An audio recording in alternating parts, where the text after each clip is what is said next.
So what do we have here? Could it be the perfect coin? So far, we can see it's an Australian coin from 2014. And now we can see the coin is encapsulated inside a plastic slab. But what do all those letters and numbers mean? Well, that's 2014 for sure. A 20-cent coin, not difficult.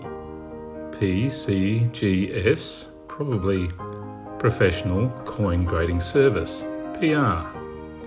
Proof, 70. DCAM, Deep Cam. And it's an Australian coin. And on the back, what have we got here? Oh, there's one of those funny things that if you take a photo of it, it takes you to a website.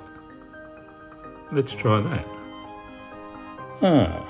It takes you to the Professional Coin Grading Service website. But not only that, it also has a picture of my coin and a bunch of information about it. Yep, that's the serial number. Let's just have another look, just to be sure. Yep, sure enough, 80232429. That's my coin. So now I can be sure that the Professional Coin Grading Service tells me I've got a approved coin with a deep cameo. And that's that down there. And it's graded at 70. 70, what does that mean? Well, if you go to the PCGS website, they tell you.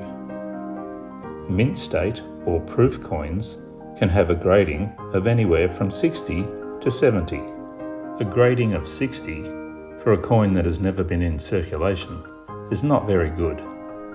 It does have no wear, but may have many heavy marks, hairlines, and the strike may not be full. By the time you get to a PCGS rating of 70, you have a coin that is fully struck and lustrous, is free of visual marks, and is basically flawless. A PCGS coin graded 70 may have as minted defects as long as they do not impact on the eye appeal of the coin. So what do we have here? We have a 2014 20-cent proof coin with a deep cameo that may not be perfect, but it is about as good as they come.